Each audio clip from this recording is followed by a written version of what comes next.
मेरा सवाल है कि मगर नहीं खा सकते क्या? बोले खाना खाए फिर ये जो मरे हुए रहते मुर्दे वो खाना खाते हैं, या भूख भूख लगती है तो फिर खाना बगैर खाना खा के गए तो नमाज नहीं चलती क्या? खाने में दिमाग जाता नमाज के वक्त। तो भाई का सवाल था क्या मगरिब से पहले खाना खा सकते हैं हम लोग? चूंकि लोग बोलते हैं वैसे मगरिब से पहले खाना नहीं खाना, चूंकि फिर मुर्दे भूखे रह जाते। तो याद रखिए ये सब कॉन्सेप्ट जो आया, अक्सर जो आया, ये कहाँ से आया वो भी बता देता हूँ आपको। ये कॉन्सेप्ट आया हमारा हातिम ताई से।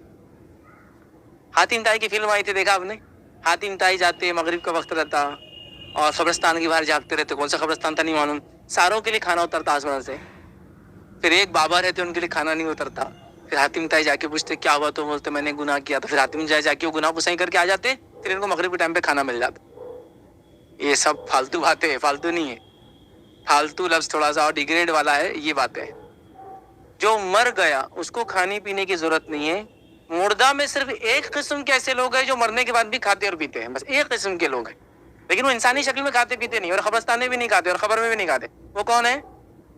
शुहदा। हदीस में आता है कि शुहदा जैसे ही मरते हैं अल्लाह उनकी रूहों को निकालता है और सब्ज रंग के परिंदों में डाल देता है। अल्लाह के अर्श के नीचे उनके घोंसले होते हैं, वो परिंदे उसमें रहते हैं और क़यामत के दिन दोबारा उठने तक वो चुगते रहते हैं। तो वन टाइप, एक ही किस्म इंसानों की जो खाते और पीते मरने के बाद, नेक्स्ट कोई नहीं है। और वो भी इंसानी शक्ल में नहीं। कौन शक्ल में है? परिंदे। इससे पता चला, उलमा लिखते हैं इंसानी रूह जो है वो किसी जिस्म में रह सकती है, उसको जिस्म की जरूरत होती है हमेशा। तो यहाँ ह्यूमन बॉडी है, निकलने के बाद, मरने के बाद परिंदों की बॉडी में, फिर निकल के आएंगी हमारी बॉडी में रोज़े क़यामत, और फिर दोनों मिलने के बाद सजा जजा वगैरह वगैरह सब है। ठीक है, तो एक ही किस्म के लोग हैं जिनको मिलने वाला है, बाकी किसी को नहीं। तो लिहाजा मगरिब से पहले खाने में कोई हर्ज नहीं। हदीस में नमाज के लिए अफसल का जल्दबाजी करने की जरूरत नहीं, पूरा खा लो और फिर जाके नमाज में मिलो। हदीस में तो यहाँ तक अल्फाज अब्दुल्लाह इब्न उमर रज़ियल्लाहु अन्हु जो मगरिब से पहले खाना खाते, तो खाना और जिसको कहेंगे जरूरियात, पेशाब पैखाने को आपको जाना है और नमाज का टाइम होगा तो पहले ये दो काम करना चाहिए, फिर नमाज के लिए जाना चाहिए। लेकिन इसका क्या माना? इसका माना है जल्दी करके, ये माना नहीं कि जमात छोड़ देना। लेकिन आप जैसा टॉयलेट आया नमाज में खड़े रहेंगे, दिल भी नहीं लगेगा और इम्कानात है कि आपकी नमाज भी दुरुस्त नहीं होंगी और हमें पूरा डिस्टर्ब होगा। इसी तरह भूख का भी सेम मामला।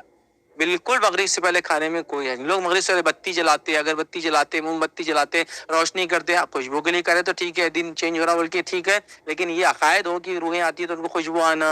खाना मत खाओ मगरिब के टाइम बेटे, मगरिब के टाइम अंधेरा मत रखो घर के अंदर बेटे, मगरिब टाइम खाना खाएंगे तो मैयत भूखे रहेंगे। ये सब फालतू बातें हैं। ये हातिम ताई के मुर्दे जो मगरिब के टाइम पे खाना इनको नहीं मिलता, अगर जिंदा खा ले तो, बाकी सब तो ये सब फालतू बातें हैं। एक किस्म के इंसान है जिनकी मौत के बाद उनको खाना पीना मिलता है, कौन है? शुहदा है। इसके बाद ऐसा कुछ भी नहीं है। तो ये सब बेबुनियाद, फालतू, तवहम के ऊपर बेस्ड, बगैर सर पैर का गलत अकीदा, याद रखिए, इसको छोड़ने की हमें जरूरत है। इंसान को शरीयत ने कभी भी खाने की और पीने की इजाजत दी, सिवाय इस साल में कि वो रोजा हो। वो छोड़ के आप, कोई तय नहीं है फजर के बाद खाना है नहीं खाना, जोर के। इंसानी जरूरतों को शरीयत ने कोई लिमिट नहीं दी। इंसानी जरूरतें इतनी मुकद्दम है कि वो सबसे टॉप मोस्ट प्रायोरिटी है शरीयत की। और हम लोग क्या समझते हैं, इस्लाम इतना मुश्किल है कि शरई जरूरतों को भी समझ नहीं पाते। एक छोटा सा वाक़या सुनाता हूं। एक साहब से मेरी मुलाकात हुई, क्योंकि उनको बहुत इबरत भी मिली और बहुत पैसा भी गया उसमें, इसलिए बता रहा हूँ मैं वाक़या। वो चले गए उम्रा, गए 7-8 दोस्त मिलकर। आप सफ़र की, और कुछ लोगों को ये होता है एक्सेसिव सफ़र करेंगे, एक्सेसिव लेबर करेंगे, जिसको रेगुलर आदत नहीं है, बॉडी वर्क करेंगे ना, तो अगर वो सोते हैं रात में, चाहे शादीशुदा हो गैर शादीशुदा हो, एहतिलाम हो जाता है। बॉडी का अपना एक तरीका है रिलैक्स करने का, हार्मोन्स को वो करने का, और वो तो ये होता है जनरल। अब वो गए बहुत लंबा सफ़र करके, मे बी शायद साउथ ईस्ट ऑफ सऊदी से निकल के गए वो नॉर्थ ईस्ट, मक्का जो बिल्कुल अपोजिट डायरेक्शन में, इधर से रियाद ये साइड है तो मक्का वो साइड है। अब वो वहाँ चले गए, अब वहाँ पहुंचे और थोड़ा सो गए, सोचे उम्रा कल 2-3 घंटे, उनका एहतिलाम हो गया।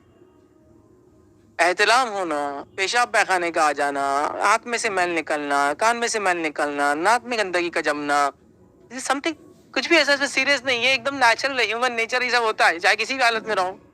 अब एहतिलाम हो गया, अब नॉलेज नहीं, पूछने को शर्म आ रही, अब क्या करना। तो अब उन्होंने फिर एहराम भी नया ले लिए, गुस्ल भी लिए, फिर नया एहराम पहन के गए, और अब किसी ने उनको लिया तुमको दम देना पड़ेगा। बोले ह्यूमन नेचर के ऊपर कैसा दम देंगे यार, जो इंसानी तकाजे अल्लाह ने रखे हैं। उन्होंने खुद से कुछ नहीं किया, वो हो गया, तो दम देना पड़ेगा। अब दम देना बोले तो इनका दम निकल गया, 800 रियाल का दम। एक बकरा जो कुर्बानी में देना है वो 800 रियाल कीमत। 800 रियाल, आप सोच रहे हो, मजाक नहीं, बहुत बड़ी कीमत है। कि लेबर क्लास आदमी के लिए जो काम करने गया 16,000 अप्रोक्सीमेट, कैसे देंगे वो? अब नॉलेज की कमी दे दिया। تو انسانی ضرورتوں کو جو ہے نا اسلام شریعت ایک دم مقدم رکھتی ہے. آپ حج کے لیے گئے, آپ عام دنوں میں کپڑے بدل سکتے, حج میں احرام بدل سکتے. آپ وہاں پر انڈین پاکستانی کیا ہے, ایک ہی احرام لے جاتے, پورا اس سے ہی کر کے آتے, کوئی ضروری نہیں, ملٹیپل لے جا سکتے ہیں آپ غسل لے سکتے ہیں. ہم سمجھتے وہ خالی پہلے لینا, نہیں, پہلے نہیں, بیچ میں نہیں, روز لینا ہے. سہولت ہے تو, چونکہ حج میں سہولت نہیں ہوتی ہے, رش رہتا ہے, لائنیں لگی ہے, لیکن ضرورت پڑنے پر آپ جب چاہے غسل لے سکتے. کو مانے چونکہ بس ایک کانسیپٹ نہیں معلوم انڈین پاکستان میں, اگر سمجھو آپ نے احرام کی حالت میں اور بال ٹوٹ گیا تو بولے ایک دم, اور وہ دم دم دم دمادم ہو جاتا ہو, بالا ٹوٹ رہے, سر کے بال نکل جا رہے, تو کنگھی نہیں کرتے لوگ اتنے احرام میں, داڑھی میں ہاتھ نہیں ڈالتے, بولے بال ایسا ہے کانسیپٹ بھائی, دم دینا پڑتا, بولے بال ٹوٹ گیا. تو میں نے بالکل سنا یہ بات, اور عام لوگوں سے نہیں, جو آج کو جا کے آ گئے بچ گئے, بولے تم ایسا کنگا ڈالے ایک دم رک جاؤ, بال ٹوٹیں گا میاں, دم لگیں گا, اور بس رکھ کے سیٹ کر لی جیسے, تو پورے 5 دن 6 دن آرام کے وہی داڑھی کو ہاتھ نہیں, کنگا نہیں ڈال رہے. یہ لیک آف نالج. انسانی ضرورتیں کا شریعت تقاضا کرتی ہے. احرام ایک ہی رہیں گا آخر تک, احترام ہوگا, گیا تمہارا, تمہاری نیت غلط, حج میں عمرے میں آ کے احترام کر رہے, تو یہ کیا ہوگا, کر رہے کیا ہو تو ہو جاتا نا, باڈی کا اپنا پروسیس ہے نا, کوئی آدمی خود سے تھوڑی کرتا ہے. تو یہ سب لوگوں نے ایکسٹرا آرڈنری چیزیں کر لی, لہٰذا انسانی تقاضے وہ کبھی بھی لگ سکتی ہے. آپ کھائیے, اگر کھا رہے تو مغرب کی اذان ہونے سے روکیے مت, جلدی کھا کے پھر نماز کو چھوڑ کے شامل ہو جائیے.